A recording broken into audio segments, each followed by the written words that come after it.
Hey there, it's Stephanie with Savoir Faire. Today, I'm going to referee a conversation about website content versus website design. It's an ongoing debate among marketers, including our designer Jana and our content developer Corey here at Savoir Faire. To prove it, here's a reenactment of a scene from a recent team meeting. The need for words with my vision for the design. Content editors, content writers, and SEO people. Who gives a shit about what the designer wants? Because it's all about the message and, well, maybe a little about SEO too.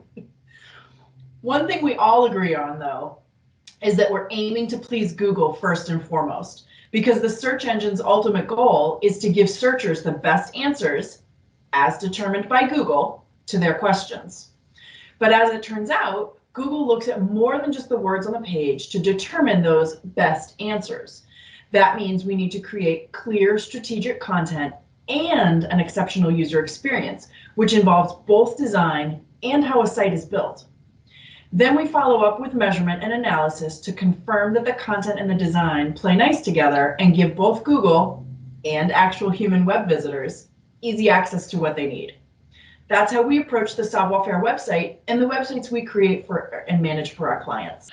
I'd love to make a site look how I prefer as a designer, but I follow the Bauhaus school where form follows function.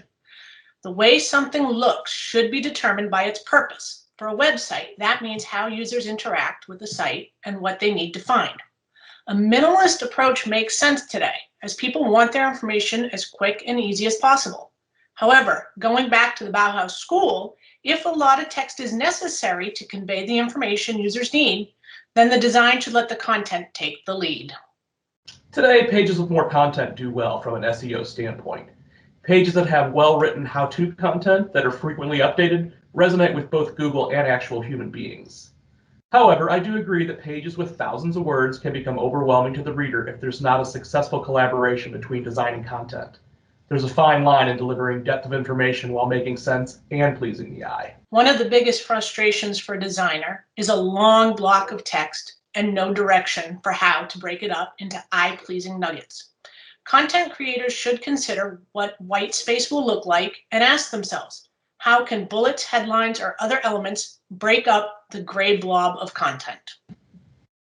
Our team meets at least weekly to discuss projects where design, content, and SEO converge.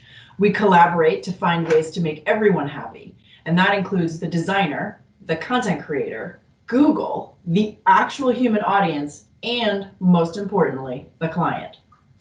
In one recent compromise, we decided an accordion-style design would work for a frequently asked questions page. Instead of block after block of text, we used a thin horizontal box for each question. This allowed the visitor to click on only the questions they're interested in to read the answers.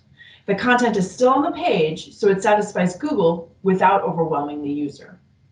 With our design and content teams working together, we allow website visitors to choose their own adventures, and that's just another way we make your marketing matter.